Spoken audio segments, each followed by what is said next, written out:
mean, like every good cooking show has to start off with hydrogen-infused, fully oxygenated, structured, and reverse osmosis filtered water, right? What did you just say? Is that what this is? This is giddy up, boys. I'll take that too. Cheers.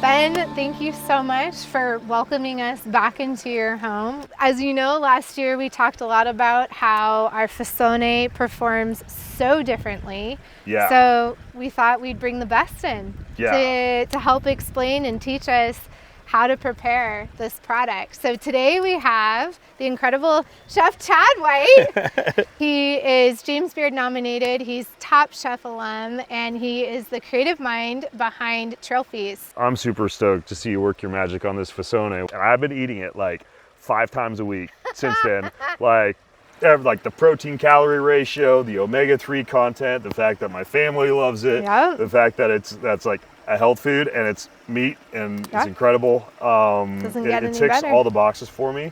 And now with this video series, we get to learn how to really make it special. But now's the time to rock and roll with Chad.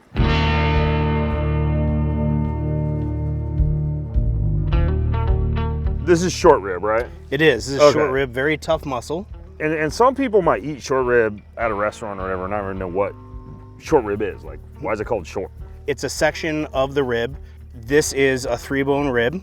You'll see on the bottom, you're gonna have all your bone sections here. Okay. And then on top, you're gonna have your short rib, like the meat. Yeah. This is basically called the cap, right? Okay.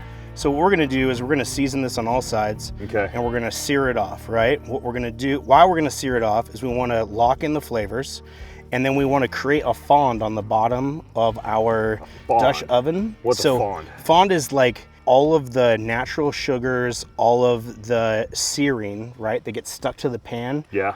That's all flavor. And we don't want to get rid of that, right? That's going to help create body for the rest of the dish. 2 areas where flavor comes from is fat and blood. Okay. A lot of the rest of it is really just connective tissue, right? Yeah. And so since this meat is so clean and so lean, it has this very unique flavor that almost reminds you of eating beef 35 years ago. Yeah, because people think beef and they think healthy beef and then they think grass-fed, grass-finished. Yeah, I think like 12 plus different varietals that they feed this cattle. And I think that lends itself to the flavoring, right? 100%. Okay, cool. So we have a spice blend that we like to use called Cowboy Crust. And this is espresso and ancho chilies. Oh, let's go. And then we're gonna add a little extra salt to it because we are making barbacoa. Right? I don't think I ever told you, I do a coffee rub sometimes when I'm cooking, yeah. Oh, yes, this is great. It's my favorite, right? So we're gonna season all of this meat. So we'll lay it out on our cutting board. I'll let you do that. So I'm gonna have you hold this because you're the strong guy. By the way, what's this last piece on the end? That doesn't look like a rib. That is a special cut called the mescalin. Okay. Right? The muscolo. Muscolo. So this is actually the shank meat that's been removed from like the Thor's hammer. Oh yeah, and Thor's hammer's like the big shank cut. Exactly right. Yeah. So it's something I wanted to try today. Yeah, so. Okay, all right. If people get a whole cow, could they technically get that cut if they get a whole or half cow? You get 4 of them. No way. Yeah. Okay, yeah, I remember getting one Thor's hammer, maybe 2. So cool, just doing this outdoors too. Outdoors, right over the fire. This is what we call a Dutch oven. It is square, but that makes it easier to pack, but it's also super lightweight and it gets hot really, really fast versus heavy cast iron. Because we are traveling on the road a lot, we got to find a way to reduce our weight. Yeah. So, oh, look at that. Now you turn that over. Already looking great. Look at that. Nice sear on that. Oh, man. That's what we're talking about right there. So we're going to let that cook a little bit longer. And then we want to get all the sides cooked. You didn't put any extra oil in there, or did you? I put in beef tallow. Beef tallow, okay, cool. Cool, amazing. Great, heat stable, cooking fat, We don't mess around with canola oil here, folks. No, even though vegetable oil, even though it grows all over here. And some people ask me about like olive oil. Well, olive oil actually has it's got a lot of polyphenols and flavonols in it, and if you use it on a high heat like this, those natural antioxidants in a good olive oil can protect the oil from oxidation, but it still doesn't come near the heat stability of a beef tallow like this. All right, we're gonna let those keep going. Okay. And then we're gonna go ahead and get some of our vegetables and chilies in there to start caramelizing. Okay. And then we're gonna top it with a little bit of beef stock and add the meat back in, close the lid, and we're gonna walk away. Okay, amazing. All right, so with this, we're not taking the skin off. Okay. All we're gonna do is we're gonna cut this like so. I'll have you match that with that one. Okay. And then we're going to cut these guys in half right here. And that is garlic. And I was gonna say, this is, what kind of garlic is this? It's got a little bit of a purple color to it. Without knowing. Yeah, purple garlic? Rosa. Rosa? Ajo rosa. Ajo rosa. It was at the store. And you don't worry about the skin or anything? No, that skin's amazing. I'll worry about your fingers though. Live on camera, the day I amputate one. We got bay leaf and we've got some mandarin oranges. We're just gonna cut these guys in half. All right, perfect. So now we've got all this. We're going to head over to the grill. We're just gonna put those all in there. And then if you wanna grab the two things of beef stock. Yeah. And I'm actually gonna put the bone side up because I want that meat to get all the heat. Homemade beef stock, straight out of the box. Straight out of the box. Let's go. Bare bones, organic beef bone broth made with grass-fed beef bones. You pour it in there? Yeah, go ahead. Alrighty, here we go. Let it rip. Wow, listen to that. Sizzle, sizzle, baby. Now this is not typical for barbacoa, but I think it does add a nice depth to the dish. And so we're gonna do that. And then we've got some Mexican oregano, a little bit of cinnamon. Oh, this is a great blend. These are all my favorite spices, Chef. Coffee, cinnamon. Yeah. Okay. We're gonna create a little bit of a pepper spray. So anybody that is nearby might start coughing, but it'll be worth it. That I can promise. Look at these dainty things. Right? I know. Like full-on dinosaur tomahawks. And these are absolutely incredible. But again, typically you would see so much fat and marbling on these. And these are so lean, but the flavor is still absolutely incredible. Yeah, the tenderness. I mean, how crazy is that? Finger through there. That's crazy. Yeah. Yeah. And you would assume no fat, no tender. Then we're gonna just get a little bit of fat on here. Okay. I have found that I always like to cook with the Fassone with a like tallow, olive oil, like any cooking fat seems to help out quite a bit. It does, and this is also going to help our seasoning. Yeah, brings out the flavors. Stay right on the meat, and then we're just going to use this salt, pepper, coffee rub. And again, we are not going to be shy with our seasoning, and we're going to toss this in the smoker. And the reason why is because it's such a delicate piece of meat, we want to have a delicate cooking method. So this is going to go on at 225 degrees Fahrenheit, which is a proper smoking temperature for something that you're going to cook for a very long time.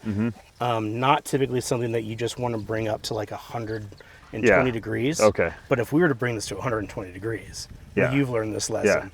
Yeah. It's too dead. much. Yeah. It's completely dead. The carryover is absolutely insane. Jerky. Yeah, if you like jerky. So we're going to actually bring this up to probably 85 to 90 degrees. And then we're gonna let it chill, but not too long, maybe 5 minutes, and then we're gonna reverse sear it on the comal. Yeah.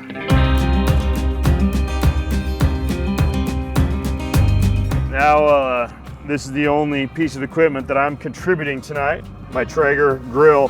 You know what's cool that I learned about this Fassone breed is Manzo, you know, the farm's like literally like maybe 80 minutes from where we're standing right now.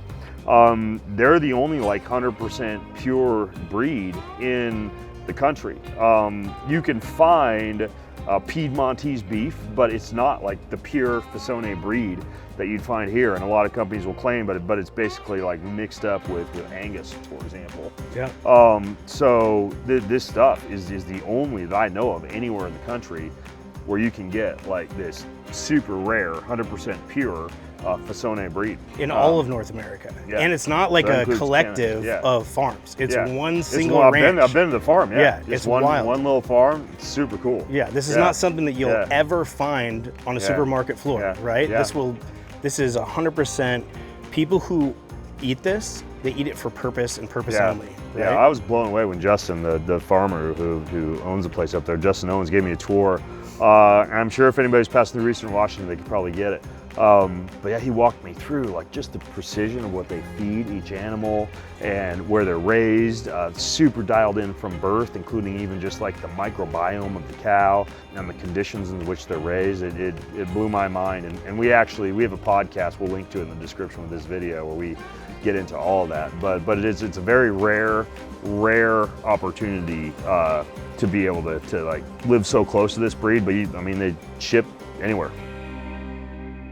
All right, so we're gonna do a little bit of a different style of escabeche. So typically red onion, jalapenos, and carrots. But we're gonna do kohlrabi, which is kind of like a cabbage. We're gonna do a little bit of habanero, some red onion, some Anaheim chilies, and some carrot.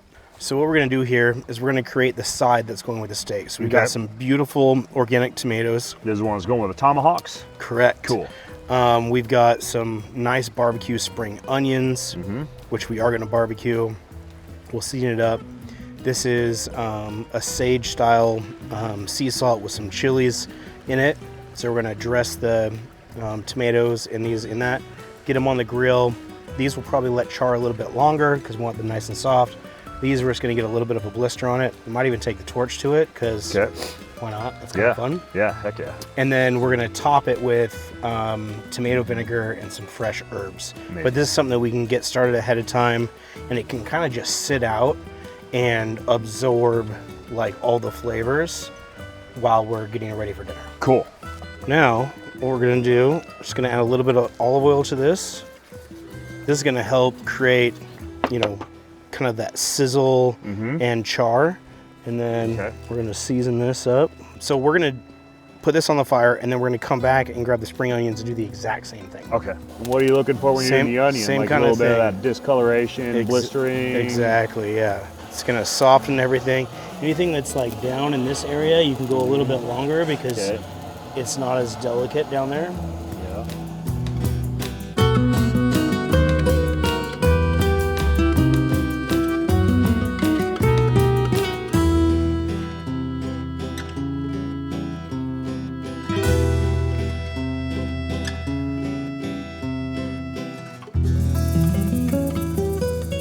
We're gonna make beef tartare, but before we make the beef part of it, we're gonna make the sauce. And this sauce is called agliata verde. So think of it as like a creamy pesto, if you will, with no nuts. We're gonna grind up garlic with sea salt into a paste, and then we're gonna start working in these herbs. And this is quite a bit of work. It's all done by hand. So we grind the herbs into a paste. We add some citrus, we add some olive oil, we add a little bit of honey, and then we'll separate part of it for you. But the rest of it, we add in a bourguignon cheese. And we grind it in and make it nice and creamy. And then that gets topped on the tartare itself. So at this point, now we're gonna add more herbs. And then you're gonna start you're gonna start grinding this. Alrighty, let's go. But I bet you just got like a small handful like that? Yep, or? exactly. Oh my gosh, it smells amazing. Oh man. Yeah? It's got like the tartness, sweet, it's herbaceous. I mean, I usually just put like olive oil and salt on tartare. This is gonna be next level. This is bourguignon. So this is like a triple cream brie. Wow. So nice and fatty. Oh man, look at the texture on that. It's so creamy. Let me grind it in. Yep. All right, let's go. Pound away, Got brother. cheese on my face? No? Okay. All right. Oh man. Wow. The cheese really balances out. It's like a little umami. Yep. Yeah. That's great. Oh man. Perfect. Semi-frozen because it allows us to make thinner slices. All right, so. Oh yeah, you go super thin, huh? It's almost like Carpaccio thin. Well, this is kind of the first cut, right? Okay. So it just makes it a little easier if I can kind of square it off first. Mm-hmm. And then that's about where I like to be. Got it. This, when it's this cold, I'm not like carving. You know, like sometimes it can start to bow. Yeah, right? Exactly. This helps prevent that. Depends on how big the piece is, but let's say it's like this big. Yeah. I mean, this is probably going to take full 24 hours to thaw. I mean, if you left it out on your counter, it would still probably take 6 to 7 hours. Okay. Assuming that, you know, your house isn't a sauna. Yeah. Since you have one of those outside. We've got our sauce. Mm-hmm. And we're going to add most of this in here. Okay. Now what we're going to do is this is a charcoal mayo. Okay. So kind of what we were talking about earlier, using charcoal to season. Did you literally just like mix charcoal with the mayo? I burned the mayo with the charcoal, so I just dropped it in. Yeah. Now we're just going to top this guy. Okay. Beautiful. Right? Wow, cool. And then we're going to plate all those right on there. All right. And the reason why we're putting the mayo down is the mayo acts as a barrier in between the acid that's in the meat and the tostada itself, because if you just put like ceviche right on soggy. Exactly. Okay, yeah. Cool. It's like a reverse lubricant. Yeah, cool. A reverse lube. I like it.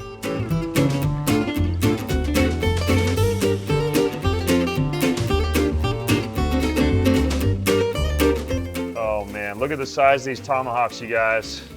Big old meat bones.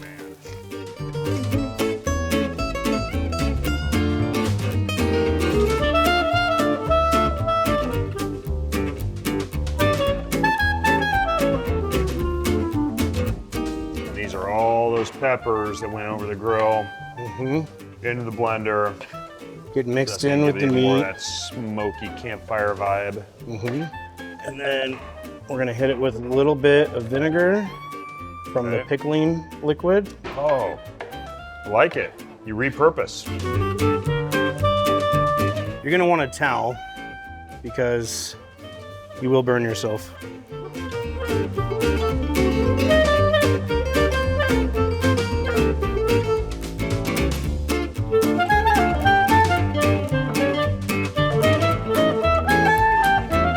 Whoa. Holy cow. Chef. Holy steer. Holy Fassone. Holy Fassone. What have I prepared tonight with a little bit of help from Chad? So what do we have? All right, so starting right here, we have Fassone beef short rib barbacoa. So we took this and we seasoned it with a little bit of ancho, cinnamon, vinegar, orange, and we seared it into a Dutch oven. And then we poured some nice, beautiful beef stock into that. We covered it and we put coals on top of it. So we basically buried the entire thing. Banana leaves. And that was a big factor to hold the steam in. Yeah, that was exactly. super cool. So then we took some of the chilies that were in the braising liquid and blended them all up to make a salsa quemado. We have a salsa escabeche, which is pickled onions, carrots, Anaheim chilies, and kohlrabi? Kohlrabi. Exactly. Spelled with a K. And that'll be served with some tostadas. Then we created a beef tartare using the Fassone top round. And you would typically think like, oh, top round, would you actually use but that it's in like tartare? melts in your mouth tender. Incredible, right? And the finished product is right over here. So this is on top of a charcoal mayonnaise, on top of a tostada, and then on top of that is an agliata verde, which is basically like a pesto, but we fold in bourguignon cheese into it. Like a mortar and pestle with that rich cheese over the tartare, over the charcoal mayonnaise, over the tortilla, and then finale. The king, right? The king. We got 2 incredible tomahawks that we first started over the grill, put onto the smoker, and then finished searing on the stove. So a reverse sear, if you will. And then that's getting paired with a nice tomato and spring onion charred salad that has tomato vinegar and some fresh oregano on top. Chef Chad White cooks incredible meals like this for people in the woods. His company is Trail Feast. I've been on one of the adventures, and as you learned earlier in the video, there's some pretty cool excursions that are available right now. This beef is the only 100% Fassone beef that you can find anywhere in North America. And I will include right where you are watching this video in the description links to learn more about it, including a couple of podcasts that I've done that take a deep dive into the science. Did I miss anything, Chef, or is it just bon appetit time? It is bon appetit time. Tequila, cold plunge sauna, and food. Yeah, let's go.